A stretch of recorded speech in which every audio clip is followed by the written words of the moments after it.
नमस्कार, news studio network में आपका स्वागत है। और न्यूज़ स्टूडियो नेटवर्क के खास कार्यक्रम अर्थचक्र में आज हमारे साथ मौजूद हैं डॉक्टर मनीष शर्मा जी, जो एक अर्थशास्त्री भी हैं, अपनी कंसल्टेंट एजेंसी भी चलाते हैं और एक बड़े कारोबारी भी हैं। उनसे बात करेंगे कि किस तरह से उनका जीवन का सफ़र रहा, कैसे उन्होंने लोगों से प्रेरणा ली और एक छोटे से कारोबार को बुलंदियों तक ले गए, और न केवल ले गए बल्कि और जो बड़े कारोबारी हैं उनको भी वो सलाहकार की भूमिका में अपने कारोबार को आगे ले जाने के लिए कैसे क्या प्रयास करें, इसमें अपनी कंसल्टेंसी दे रहे हैं। उनसे बात करते हैं। मनीष जी, बहुत बहुत स्वागत है आपका। धन्यवाद आपको और आपके दर्शकों को भी। सबसे पहले शुरू करते हैं आपकी जीवन यात्रा के बारे में। कैसे आपने कहाँ से अपनी पढ़ाई की, कैसे आपने अपने कारोबार को शुरू करने का मन बनाया और कैसे आज आप इस मुकाम तक पहुँचे? देखिए, जीवन तो यहाँ तक ईश्वर की कृपा से सामान्य और जैसे एक साधारण व्यक्ति का होता है उसी तरीके का रहा है। पढ़ाई मैंने बरेली से ही करी अपनी, और फिर रोहिलखंड यूनिवर्सिटी से यहाँ पे 1992-93 में मैंने MBA करा। उसके बाद मैं दिल्ली में एक या दो कंपनी में काम करा, और जो बड़ा जिसको कह सकते हैं जीवन में लाइफ चेंजिंग ब्रेक, मुझे थापर ग्रुप जो उस वक्त हिंदुस्तान का सबसे बड़ा पहला 7वें नंबर का ग्रुप था, उसमें काम करने की एक अपॉर्चुनिटी 23 साल की एज के अंदर मिली। और वहाँ पर मैंने काम को सीखा।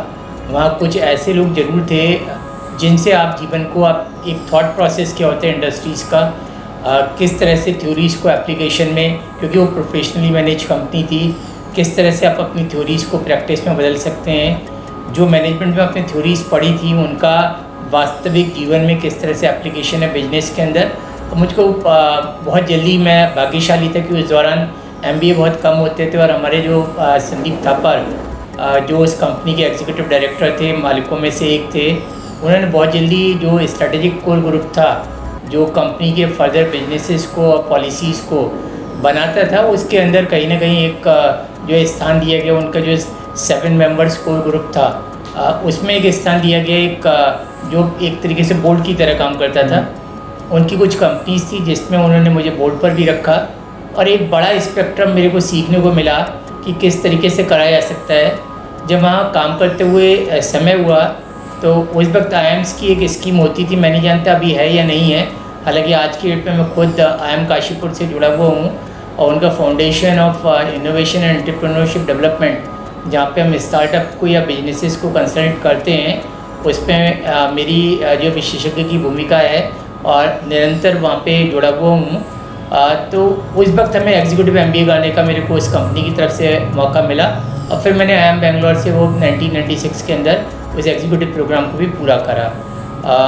तभी करते करते विज़न, उस तरह की चीज़ें, डेवलपमेंट, इंटरनेशनल बिजनेस क्या होता है उसके बारे में सोचना, इन सारी चीज़ों की ओर एक सीखने का मौका मुझे वहाँ पर मिला। और इस तरह से करीब करीब आप कह सकते हैं कि पढ़ाई के बाद 7 या 8 साल मैं दिल्ली, अलवर, उनकी जहाँ पे ये फैक्ट्रियाँ थी, तिजारा, टपुकड़ा और MIA जो, और बेंगलोर, यहाँ मेरे को काम करने के एक अवसर मिला। ठीक है, तो अब दिल्ली, अलवर और बेंगलोर तमाम बड़े शहरों में आपको काम करने का मौका भी मिला। आपकी जन्मभूमि बरेली की है, तो कैसे मन में ये विचार आया कि इतने बड़े और इतने जो विकसित शहर हैं उनको छोड़कर वापस बरेली में आया जाए और यहाँ पर कुछ किया जाए? देखिए, एक पढ़ाना मेरा, शायद जब मैं पढ़ता था तो एक रोल मॉडल के तौर पर मुझे लगता था जो आता है वो डिसिप्लिनेट होना चाहिए, वो उस तरीके से डिसिप्लिनेट नहीं होता। मेरे फादर यहाँ पे rubber factory, synthetics and chemicals, उसके अंदर इंस्ट्रूमेंट डिपार्टमेंट के अंदर इंजीनियरिंग डिपार्टमेंट में थे, और वो यहाँ पे थे, और एक शायद उनकी तबीयत ठीक नहीं रहती थी, तो एक रीज़न एक बना कि बरेली वापस आने का। 2 ऑप्शन थे जो मैंने उनसे रिक्वेस्ट की कि जो है आप मेरे पास आ जाओ, साथ चलो, और दूसरा ऑप्शन ये था कि मैं यहाँ पे वापस आऊँ। और आप जानते हैं कि हम शायद उस पीढ़ी के हैं कि जिस पीढ़ी के अंदर आजकल के शायद बच्चे अपने पेरेंट्स को गाइड कर लेते हैं, लेकिन हम उन लोगों के सामने बोलने की हिम्मत या जो साहस होता था वो बड़ों की आगे ना बोलने के साहस था। तो अल्टीमेटली हमने फैसला करा कि हम बरेली वापस लौट के आते हैं। बरेली वापस है, और कुछ हायर एजुकेशनल इंस्टीट्यूट के साथ जुड़कर डायरेक्टर जनरल उनके तौर पे मैंने जो है करीब करीब अपना 20 वर्ष उनके साथ इस काम को करा। पैरेलली मैं IT सेक्टर के अंदर और फार्मा सेक्टर के अंदर मैंने काम पैरेलली उन चीज़ों को भी करा। मैं हमेशा से, मेरा जो एक बहुत पुरानी थ्योरी है मैनेजमेंट के अंदर कि never put all the eggs in the same basket, कि कभी भी सारे अंडे एक टुकड़ी में मत रखिए। ये आइगर एंड सफ की एक लाइन है कि कभी भी आप सिंगल सोर्स ऑफ इनकम पर बिलीव मत कीजिए। वॉरेन बफेट के भी अक्सर आते रहते हैं।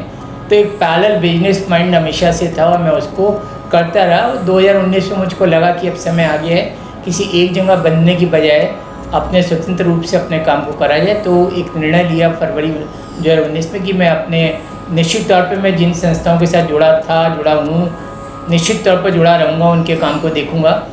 लेकिन मैंने अपने आप को एक इंडिपेंडेंट फ्रीलांसर के तौर पर इस्टेब्लिश करा। इवन विद जो IIM काशीपुर है उसके पास भी मेरे पास फुल टाइम प्रोफेसरशिप की अपॉर्चुनिटी थी और है। लेकिन मैं वहाँ पे केवल एक शुक्रवार का दिन है जो मैं वहाँ पे दिया करता हूँ। और जो स्टार्टअप्स हैं, 37 स्टार्टअप्स हैं जो हम वहाँ पे नर्चर कर रहे हैं, उनके लिए जो समय चाहिए मैं इस IT के एज में और कोरोना ने हमें सिखाया कि आप 24/7 दुनिया के साथ जुड़े रह सकते हैं। उस तरह से जुड़े होकर हम उन चीज़ों को भी एक न्याय संगत तरीके से उन जिम्मेदारियों को भी निर्वाह कर पा रहे हैं, thanks to technology, thanks to IT। जी, तो आपने बड़े शहरों को भी देखा, अपनी जन्मभूमि को भी आपने देखा और इसमें आप बरेली में रह भी रहे हैं। बड़ा एक्सपोजर आपके पास है, एक्सपीरियंस भी है और बड़े संस्थानों से के साथ काम करने का अनुभव भी है। पहले जब बरेली आप यहाँ से छोड़ कर गए थे और आज की बरेली, उन दोनों में क्या डिफरेंस देखते हैं? जैसे कि अब स्मार्ट सिटी का काम लगातार चल रहा है। पहले बरेली को काउंटर मैग्नेट सिटी भी घोषित किया गया था और लेकिन उसका मतलब वो केवल कागजों में रहकर सिमट गया। बरेली काउंटर मैग्नेट सिटी नहीं बन पाया। उद्देश्य ये था कि युवा यहाँ से पलायन ना करें, मेट्रो सिटीज़ की सुविधाएँ यहीं पर मिल पाएँ। अब स्मार्ट सिटी की बात हो रही है, कितना इत्तेफाक रखते हैं इससे और कहाँ देखते हैं बरेली को आज? देखिए, बिल्कुल आपका कहना सही है कि 1987-88 स्वर्गीय प्रधानमंत्री राजीव गांधी जी जो उस वक्त बहुत सारे युवाओं के आदर्श होते थे, क्योंकि उनको ये माना जाता है कि हिंदुस्तान में इलेक्ट्रॉनिक्स और कंप्यूटर्स, उसका विज़न उनके पास आया सैम पित्रोदा जी के साथ। उन्होंने काउंटर मैग्नेट सिटी एक कंसेप्ट दिया था कि 5 ऐसे शहर चिन्हित किए गए थे जो दिल्ली से 250 किलोमीटर की दूरी पर स्थित थे कि उनको एक काउंटर मैग्नेट मीन्स एक जो है मैग्नेट जो कि काउंटर कर सके। जो सब लोग पलायन करके दिल्ली नौकरी की ओर जाते थे, हम भी गए MBA करने के बाद, तो वो लोगों के लिए रोज़गार की और बाकी सारी संभावनाएं, जिसकी वजह से पॉपुलेशन प्रेशर वहाँ पे बढ़ता है, कम्यूट सिस्टम वहाँ पे ज़्यादा होता है। इस तरह की जो चीज़ें दिल्ली के अंदर होती हैं उनको किसी न किसी तरीके से रोका जाए। केवल एक चीज़ मुझको याद आती है जो उस काउंटर मैग्नेट सिटी के नाम पर बरेली को मिल पाई, वो है पासपोर्ट ऑफिस। कि जो पासपोर्ट बनवाने के लिए लोग दिल्ली जाया करते थे, वो लोग 250 किलोमीटर दूर दिल्ली बरेली के अंदर बैठ के पासपोर्ट बना सकते हैं। बाकी मुझे ध्यान नहीं पड़ता उस दौर के अंदर, तब मैं करीब 17 साल का एक पढ़ने वाला छात्र था। 1970 is my year of birth. तो उस वक्त ये आया था, लेकिन उस वक्त बड़े चेंजेस उसके अलावा हमें देखने को नहीं मिले। जहाँ तक सवाल आप कह रहे हैं कि बड़े चेंजेस, मैं जिस दौर में रहा वो पिछली शताब्दी का आखिरी दशक था, जिसके अंदर मैं बरेली के बाहर रहा। और 1998 जनवरी 31 जनवरी से मैं फिर बरेली के अंदर लगातार काम कर रहा हूँ। तो इस बरेली के बदलते हुए स्वरूप को, चाहे आपके 100 फुटा रोड हो, संजय नगर की रोड हो, मिनी बाईपास हो, इन सबको डेवलप होते हुए हमने अपने सामने देखा है। और स्मार्ट सिटी जो कि पहले 5 वर्ष क्योंकि सिलेक्शन प्रोसीजर या वो था स्लो था, लेकिन अब चेंज तेज़ी के साथ हो रहा है, स्पेशली इन इंफ्रास्ट्रक्चर। लेकिन कुछ ना कुछ हमेशा कमियां होती हैं। अगर सरकार उस चीज़ को करते हुए अगर वो ध्यान के साथ अगर उन योजनाओं को कर पाए, तो निश्चित तौर पे बरेली एक स्मार्ट सिटी के तौर पे जिसमें हम बात कहते हैं, और smart city with the smart citizens, वो हम बरेली को देख पाएंगे निश्चित तौर पर। ठीक है, smart city with smart citizen, बहुत अच्छी बात की आपने। जब तक सिटीजन स्मार्ट नहीं होंगे तब तक शहर स्मार्ट हो ही नहीं सकता। IT पार्क की बात भी हो रही है बरेली में कि IT पार्क आएगा, युवाओं को रोजगार के अवसर मिलेंगे। जो अब तक बेंगलोर जाते थे या कहीं और जाते थे, वो सभी लोग अपने घर वापस आ सकेंगे। तो उसको कितना इत्तेफाक रखते हैं? क्या ये संभव हो पाएगा, और अगर हो पाएगा तो कितना फ़ायदा होगा शहर को? नहीं, निश्चित तौर पर देखिए, STPI जो अभी पिछले दिनों मीटिंग हुई थी बरेली के अंदर केंद्र सरकार की तरफ से, उसमें मेरे को भी बोलने का, अपनी बात कहने का मौका मिला था।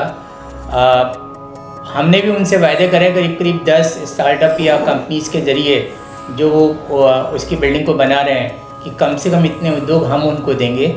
और उसके पीछे निश्चित तौर पर समझिए कि this is all about cost cutting. अगर आप देखें दुनिया में आज आप कोई चीज़ महंगी नहीं बेच सकते, आप सारा आप कितनी बढ़िया तरीके से वैल्यू एडिशन करके अपनी कॉस्ट को आप कंट्रोल कर सकते हैं। जैसे जैसे आप कॉम्पिटिटिव मार्केट में आते जाते हैं, तब ये कंपटीशन आपका कट थ्रोट और होता चला जाता है। तो इसीलिए कॉस्ट कटिंग के नाम पे जो BPO इंडस्ट्री थी हिंदुस्तान में क्यों आई? अगर हिंदुस्तान में आने के पीछे सीधा सीधा रीज़न ये था चाइना में क्यों नहीं गई, जबकि बहुत सारी मैन्युफैक्चरिंग चाइना चली गई।